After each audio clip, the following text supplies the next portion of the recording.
impatient de votre attention sur ce qu'on va vivre cet après-midi.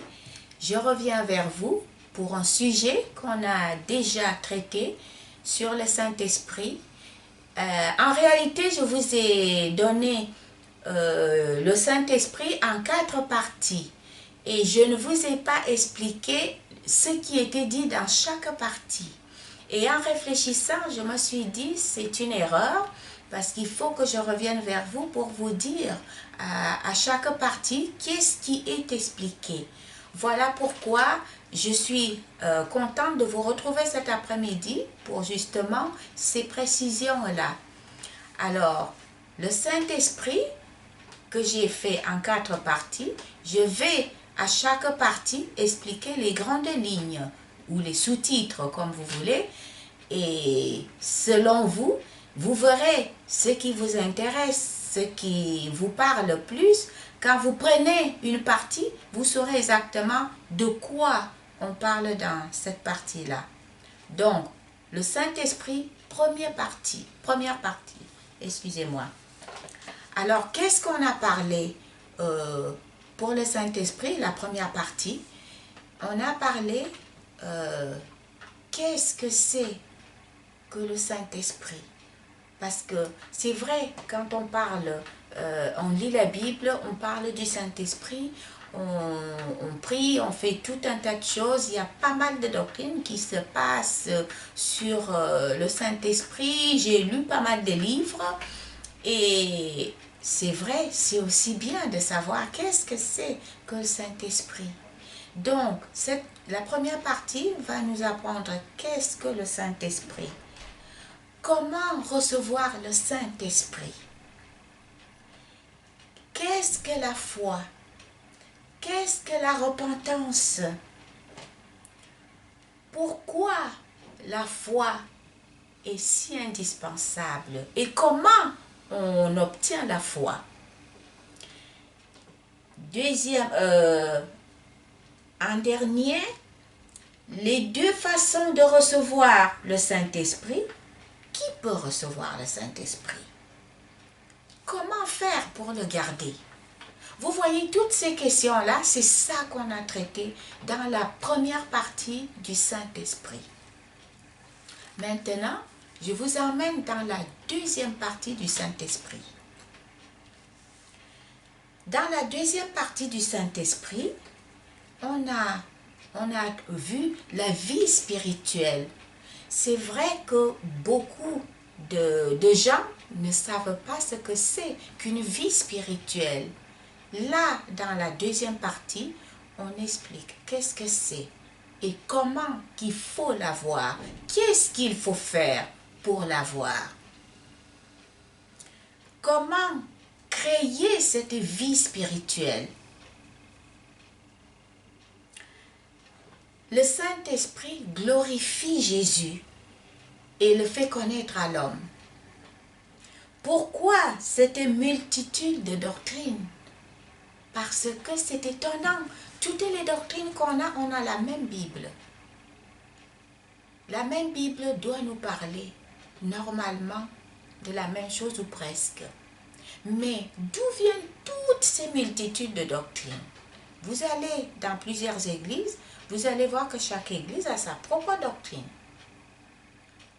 Et toutes ces doctrines sortent de la même Bible. Donc, on traite aussi ce sujet-là dedans. Comment on fait pour appartenir à Dieu? Il y a des façons, parce que vous savez, dans la deuxième partie, on a dit qu'on appartient à Dieu. Comment on peut appartenir à Dieu? Ce n'est pas tout le monde qui appartient à Dieu, parce qu'il y a des conditions, il y a des choses à faire pour appartenir à Dieu. Et là, on apprend comment appartenir à Dieu.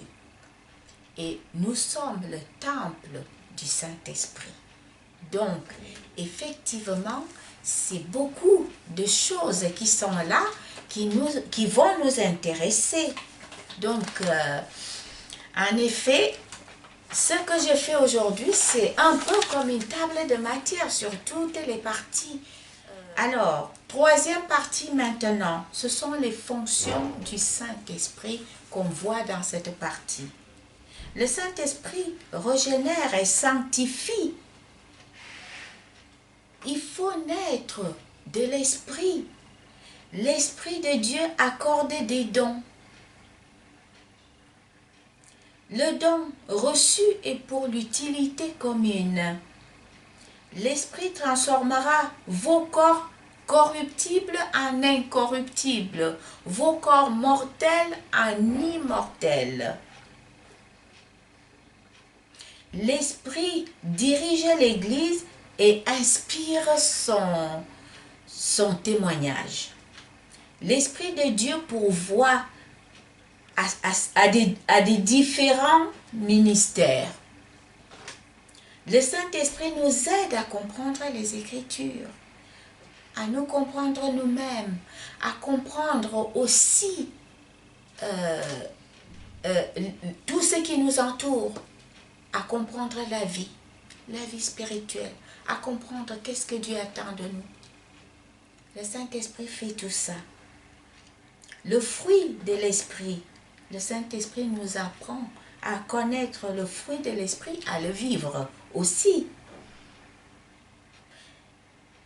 L'Esprit a des désirs différents à ceux de la chair.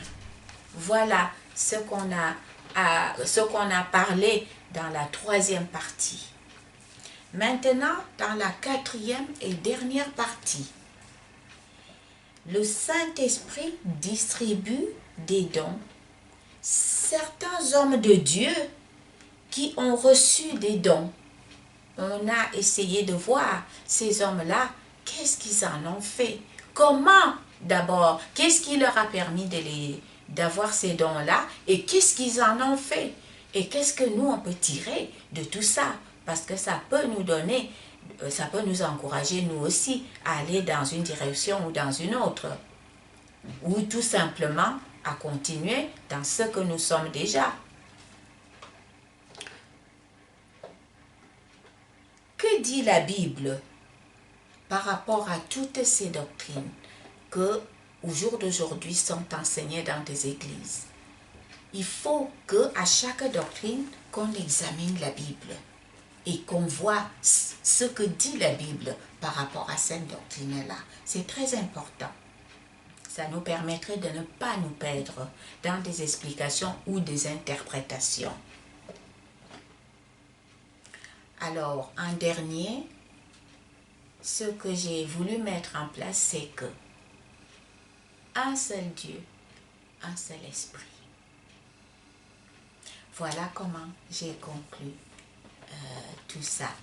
Alors, je voudrais que quand vous allez écouter ça, si vous avez envie, si une partie de ces 4 parties vous intéresse particulièrement, n'hésitez pas à aller, après avoir écouté les sous-titres et les sujets qui sont traités dans chaque partie, vous pouvez aller tranquillement et en même temps, comme je vous ai déjà encouragé, de continuer à faire des recherches vous-même, à lire la Bible vous-même.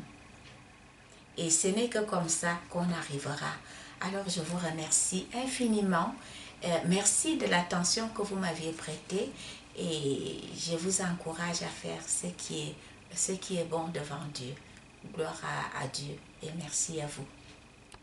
Louange à ton nom.